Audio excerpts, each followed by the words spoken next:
Rob Zombie's The Munsters has debuted. It's not a Netflix exclusive. It went straight to home video. I watched it, Hot Dog. I did see the movie because I am as big a Rob Zombie fan as you'll possibly find. I've seen every movie. I've been to shows. I've got every album. I've got his autograph tattooed on my arm. I'm the biggest Rob Zombie fan. Okay? We've talked about this. And I watched the Munsters movie because people were shitting on the trailer. Did you know that? People were not nice about the trailer. I was shitting on the trailer. Yeah, oh yeah, that's right. You were one of the people that was shitting on the trailer. It's not in black and white. You know, the original TV show was in black and white, but this one is not in black and white. This one is in that sort of very, very hyper-realistic color palette. Very, very bright, very almost looks like it's poured off the pages of a cartoon. It looks like a Rob Zombie music video in a lot of ways. It moves like that. Lots of movement in the camera. Clocks in at about an hour and 55 minutes. Oh, that's long. Yep. It's a long one. Yeah. It's watched it in a couple parts. Watched it in sections. It's a couple of stories built into one. I don't know why you wouldn't just tell one of them, but it's a Herman Munster origin story. You know, Herman Munster is the big guy. He looks like Frankenstein back there. Yeah. Herman Munster's origin story. It's also, we see Lily Munster and Grandpa Munster living together, you know. It's also a love story. After the Herman Munster origin story, it then becomes a love story as we watch the relationship between Lily and Herman blossom into what it will be on the show.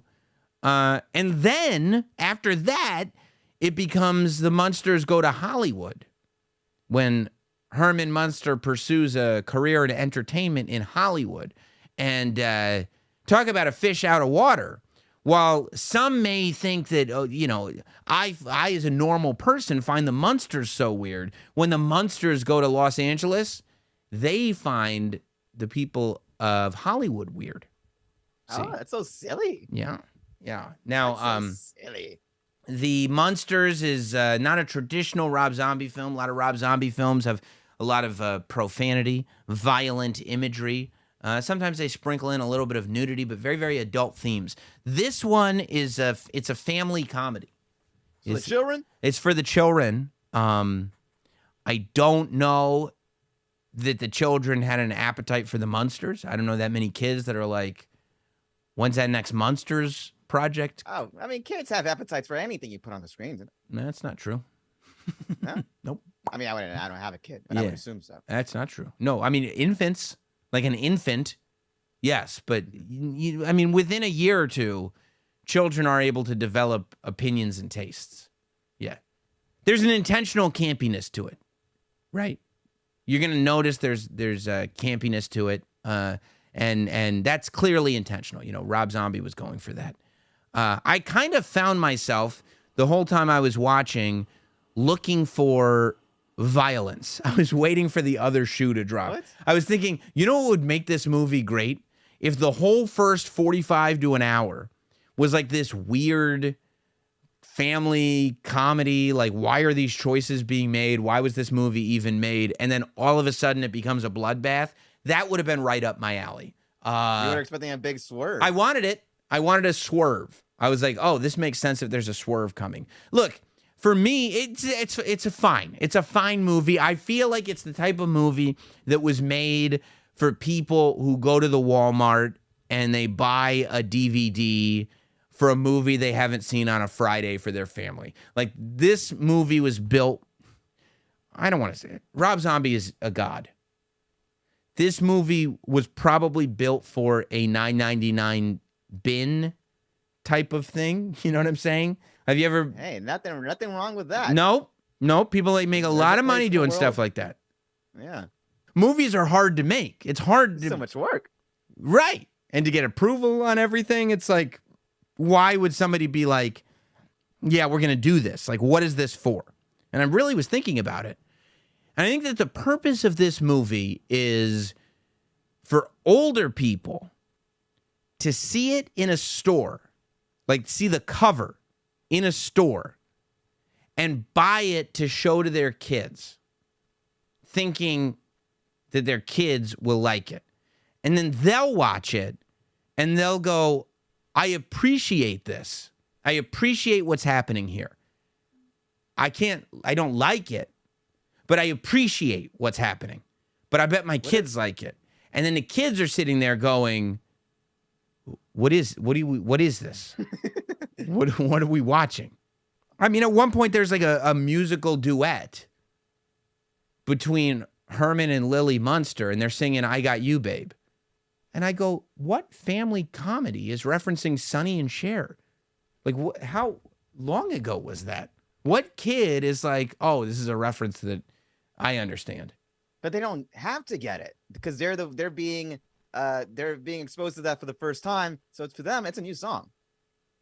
It's not a song that would be popular in this day and age. It's not. I mean, and there was like a disco theme going on. There were all these references to the 70s, and it was almost like in the 90s, you could make references to the 70s, right? Because it was 20 years ago. Mm-hmm. But in 2022, if you want to make references to the 70s the way you would in the 90s, you would have to make references to the early 2000s.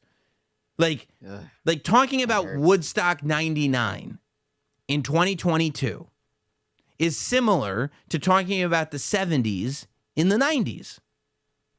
In 2022, to talk about the 70s, that would be like dropping a family comedy in 94 and bringing up something from, it would be like bringing up the Roaring 20s. Hey, I mean, look, and not, not bringing up the Roaring 20s historically. There's a big difference between bringing something up historically and bringing something up nostalgically. If you bring something up nostalgically, it means people watching are on board. If you bring something up historically, it means that you're informing somebody of something, right? So if you bring up the Roaring 20s nostalgically, you're going to lose a lot of people because they're like, I have no nostalgia attached to the Roaring 20s. It was so long ago. Bro, the Great Gatsby was fire. It wasn't nostalgic. By the way, that was Baz Luhrmann. The 1920s didn't look anything like that. Nothing that Baz Luhrmann has ever done has looked anything like anything that's ever happened in reality. Nothing. Oh. Did you ever see the Moulin Rouge? They might as well have been living in clouds. It's a crazy fantasy land. Grandpa Munster does not like Herman, by the way. Grandpa Munster thinks Lily can do better than Herman. And there is a comedy of errors in his way. He tries to concoct better mates for Lily, but he messes up the spell. And it's like a monkey in a sailor outfit or something like that.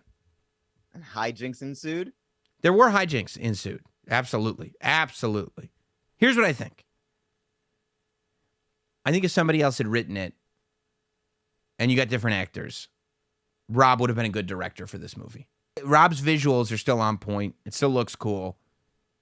I think if you had gotten different, and by the way, that's not shade on the actors. The casting Grandpa was fine. It's just the age, that make them college age, right? Actors can be good and the casting could be bad. That's what I'm talking about, hot dog. That's what I'm talking about. That's why you're my dude. You know what I'm saying. Right. Yeah. That's right. I love Rob. I'm glad he got to make his Munsters movie. I am glad that Rob got to make his Munsters movie. I'm not going to rewatch it. But I don't like all the I don't like all the Rob Zombie haters. I don't like it. I don't like that people are hating on his movie either. And people go, "Well, if you don't want me to hate on it, tell me what's so good about it." And then I go, "All right, whatever." I don't do what you want. Shut up. So I go like this. Shut up. You suck. You suck. Shut up. You don't even know what you're talking about anyway. He meant for it to be campy, by the way. He meant for it to be campy. I'm sure. If the biggest Rob Zombie fan, Rob Zombie's awesome. All in, I think I'll pass on it. I hope his next movie is a hard R. I mean, not even like sort of an R. I mean a hard R. Lots of blood, lots of violence.